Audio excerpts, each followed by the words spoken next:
If you're new, hi. If you're not, been a while, hasn't it?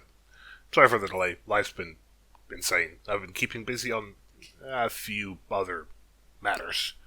But we're back. At least for now.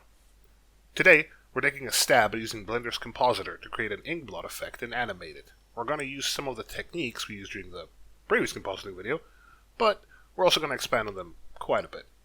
Before we get going, let's do the mandatory thing of like and subscribe and all that stuff.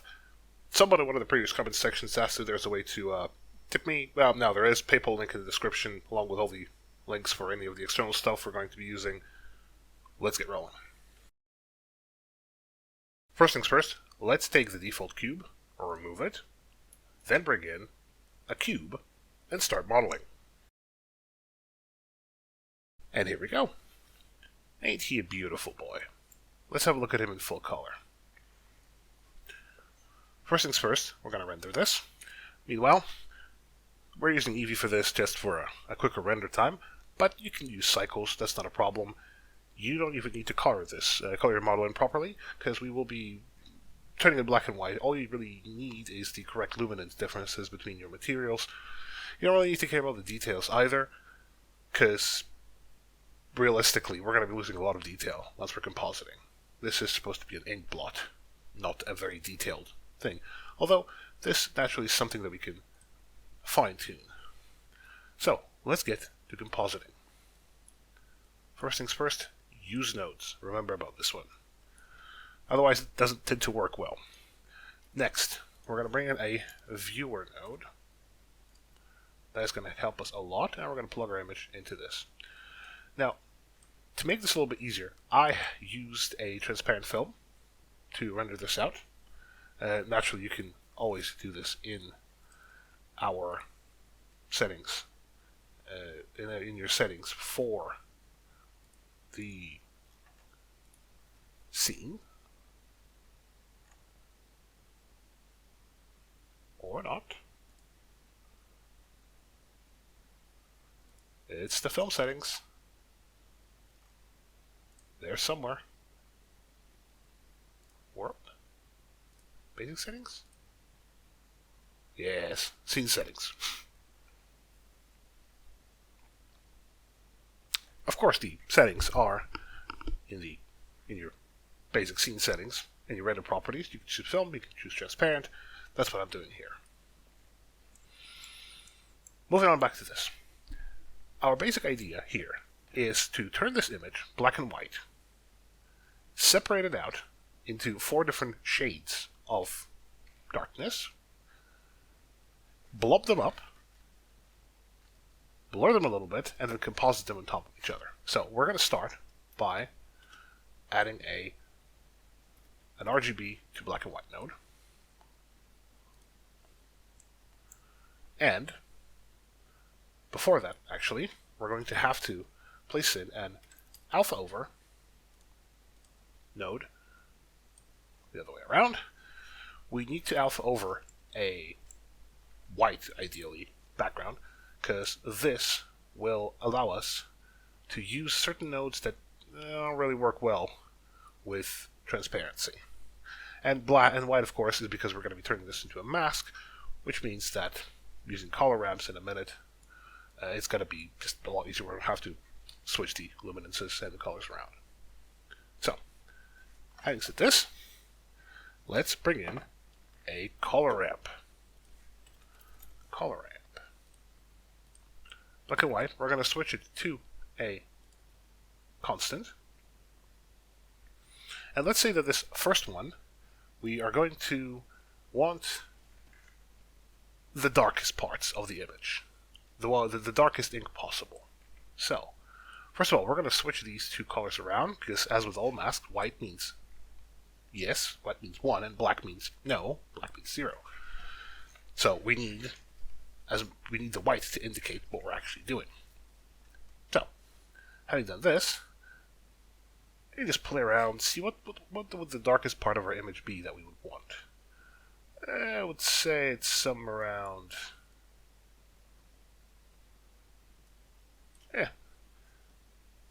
0.010. That about works. Now you could use this as a mask, obviously, of course.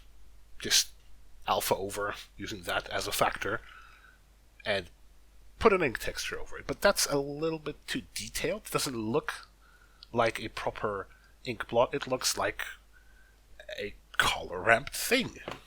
So, we're going to bring in a couple of nodes, dilate a road, and another one. What we're going to do is to blob this out a little bit.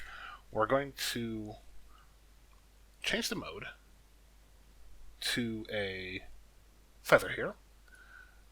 We're going to use the sphere mode for our dilate node here. Let's just to see how this works. If we dilate it by, say, 1 or 2, you can see how this entire image just blobs out. I found that for my purposes, 5 works best. We're then going to take the other node, the dilate road here, and we're going to choose the threshold mode, and let's say -2. Oh, it works better if you can see what you're doing. Yes, that looks more like a splash of paint or ink to me. Now we're basically going to more or less do this for all the other steps or kinds of luminance we want. But before we do that, let's add a couple more features. First things first, when ink spreads, it doesn't really just stop. It has a little bit of bleed to it. So we need to soften these edges up. So we're going to bring in a bilateral blur node. Why a bilateral blur node? Because a bilateral blur node lets us use a determiner quite easily. Now, we're going to set the iterations to 1, but we're going to set both the color sigma and the space sigma to be really, really low. Specifically 0. Let's say 0.1, and the color sigma to 0.05. What this does is it makes sure that this doesn't blob out, this doesn't blur our mask too much.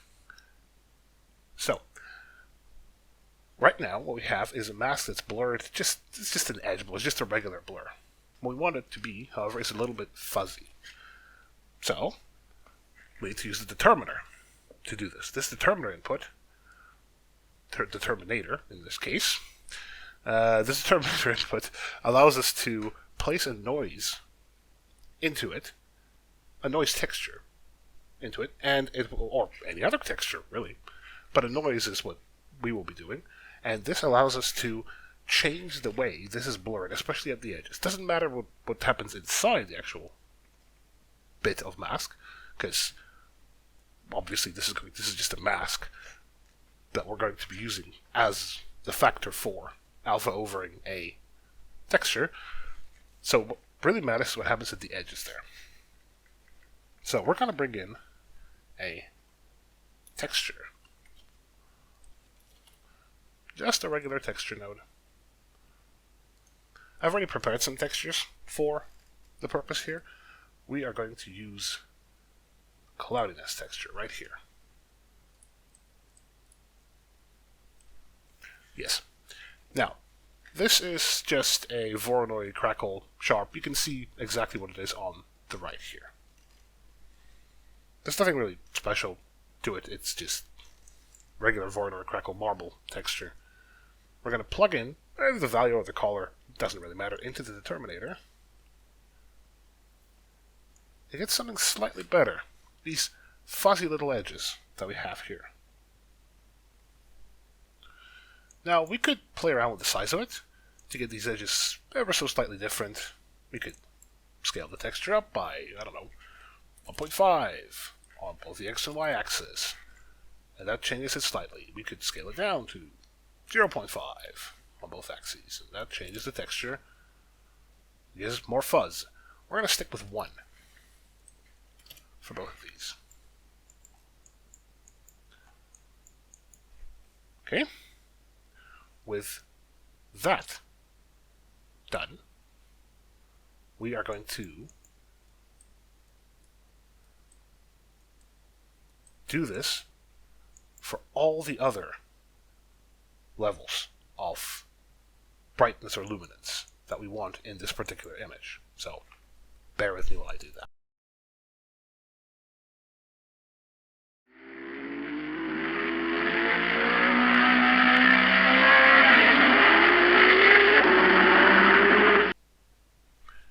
And there we are.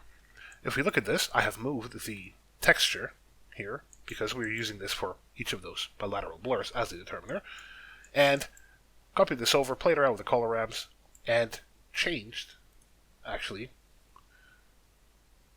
we should change these to inverse square because these tend to work better.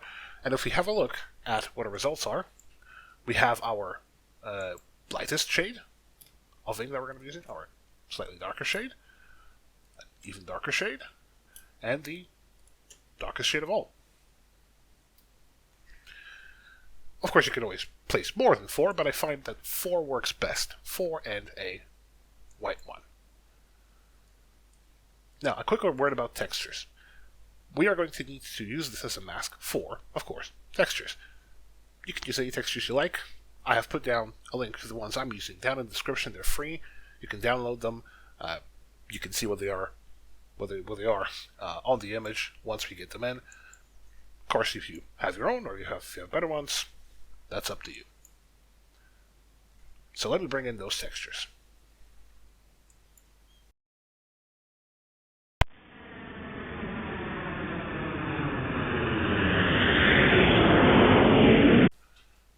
And here we are. These are the 4 textures we will be using. Now, of course, we're going to have to play around with them. We're going to have to maybe change the brightness a little bit. We might have to change their scaling a little bit, but we'll get to that in due time. For now, let's have a look at how all this works once we alpha over using the masks that we just made to get those textures into place. So, the first thing we need to do is we need to, of course, bring in an alpha over node. We are going to use, let's start with the lightest texture.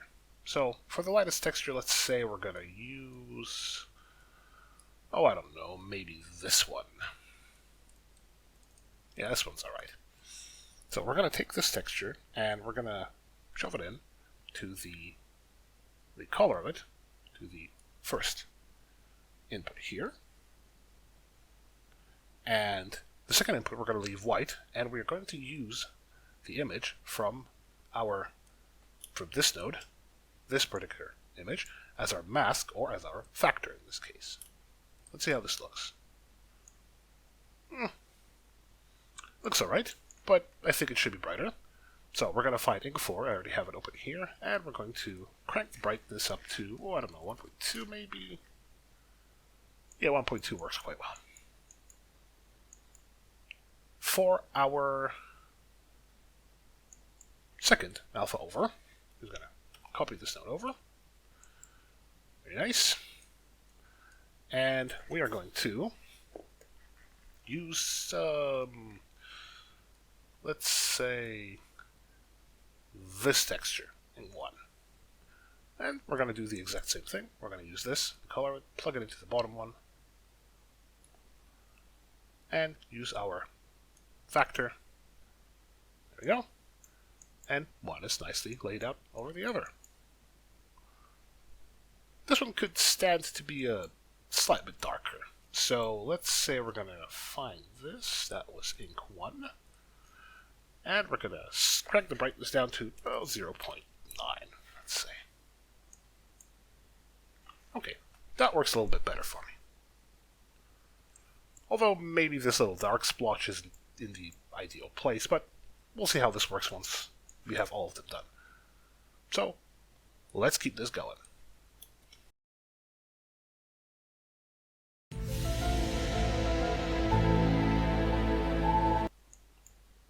Okay, and here we have all our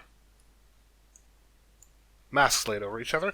As you can see, it's not exactly perfect, so we're going to have to play around with these textures a little bit. We're going to take our darkest texture as our base. So, looking at our texture ink 2, let's make it a little bit brighter. 1.2 perhaps?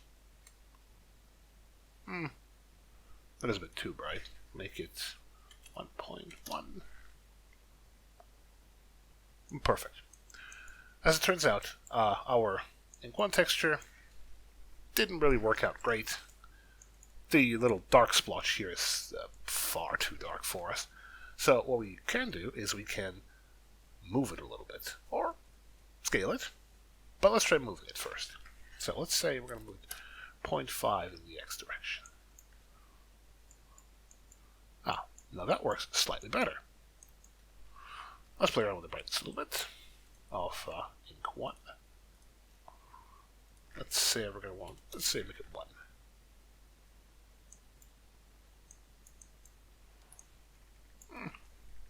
Somewhat acceptable. Let's maybe do 1.05. How about 0.95?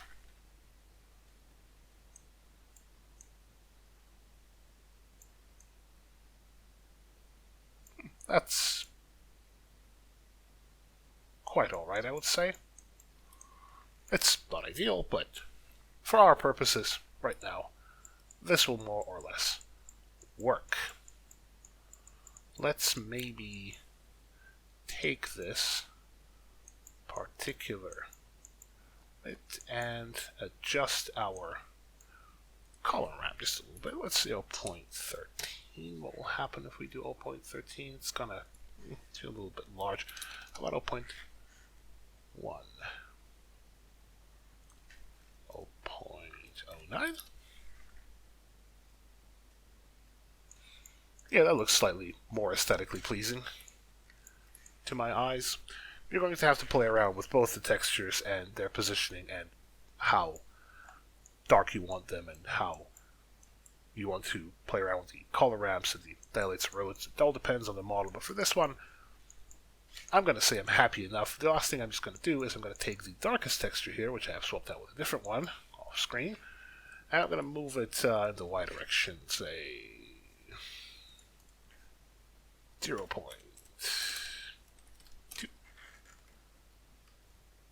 Yes, that works better for me. There's much more contrast here now. You can get some amazing results if you just work your way around with the textures, play around with them, and see which position, which scaling works best for you and for your particular model. So now that we have this, we have a nice static ink blot. But we can do better. We can animate it. This is where we're going to have to break out another set of masks. Alright, to do our animation, we first need to figure out a way to make the splat expand a little bit. We can't do that with just we could do that with just a simple elliptical mask, but that's not exactly ideal. So what we've done here, we bring in an ellipse mask, a bilateral blur node, a displace node, and a texture node. We're going to do, of course, also we're going to add our this ink seep texture to our determinator for the bilateral blur. But here's what they do in turn. The ellipse mask just creates an elliptical mask. And remember, with masks, white is 1 and black is 0. With our bilateral blur, what it does, it adds this little fuzziness that we have around all our other masks. What the displace node does is it displaces the edges of the circle and makes them a little bit more fuzzy. What I've hooked up to this for the X and Y scale is a Voronoi F3 texture that is just straight up regular Voronoi F3 generated texture. Crank the brightness a little bit down, although that is not necessary. You can just leave it at the default and it'll be pretty much the same. It doesn't really matter. And I've used that as the input for the X and the Y scale for our little thing. So what we need now is, first of all, we need this to expand. So to do this, let's say that this is going to be the field that we're going to use with our darkest color first. So what we want to do is first we want to position it, let's say, around here. Actually, we want this particular ink to expand from the bottom outwards. So let's position it right here. So what we're going to do is we're going to take our ellipse mask, and we're going to use the X and Y coordinates to move it down to around, here, let's say. With that done, we are going to rewind back to the beginning of our timeline. I have set our total frames to be from frame 1 to frame 360 for this animation. This is usually right about enough speed for this. And what we're going to do is we're going to take the width of this mask, we're going to key it to 0, 0, and we're going to put in a keyframe. Just hover over a field and press I to put in a keyframe. We're then going to wind forward to, say, 320, frame 320, at 30 frames a second. This is plenty enough time. And we're going to take both our height and our width, change it to, let's try 0.8. That's just a little bit too short. If you look at this, it's just a little bit too narrow. It's not going to reach the end, so we're going to make it 1. And our height, let's try the same thing. Start with 0.8. That is far too large, but let's get it to 1, so we have an even expansion in both directions. And with that, hover over it, press I, keyframe, keyframe, and now, if we take a look at how this particular mask looks, let's say about 100 frames in, it's got to be this. Excellent. That's what we need. And if we go 20 frames forward, it's going to be appropriately bigger. So, let's apply this as a mask for this mask. Yes, we are masking masks. To do this, we're going to have to add to our alpha over staircase of doom by adding another alpha over. Specifically, we are going to use the circular mask, the expanding circular mask, as the factor. We're going to use the output, this output, as our first image. I'm going to go with the second image, and we're going to take this and make it 100% black, so it's a 0. So the result of this, now at frame 140, is this. If we rewind to frame 100, well, it's this. If you go towards frame, say, 200, you get more of the image. Of course, the beak is going to be, by far, the last to actually fill in, but that's because we started where we started. So knowing that this is correct, we're going to take this and swap this input on the original alpha over for this input. So, here we go. All we have to do now is convert this, copy this over, and use this for every single other set of nodes that we have here, while at the same time changing the starting position and switching up the starting time a little bit. So, bear with me a second.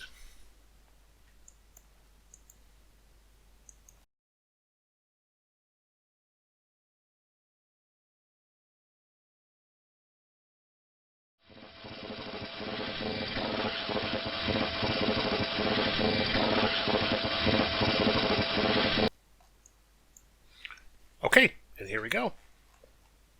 I've copied this over to all of these little groups that we have here, and have set the starting locations for each and every circle to be a different spot, and I've set the starting times to be just a little different. For example, this one starts at around here, while This one starts around 40 frames, while the second one starts at around 20 frames.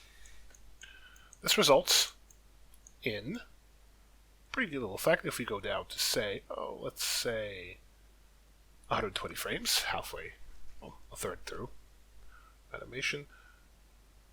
We can see how differently the splotches have expanded. We go a little bit earlier, say 60 frames-ish. You can see how this has just started, this has already started, this one is going quite well, and this one is still a little bit developed, and so on, and so forth. With that, the only thing that's really left to us is to render out this entire animation. This is going to take a while, so I'm going to spare you the details and just show you the final product. Well, hope this is useful, or at least not entirely useless, and have fun.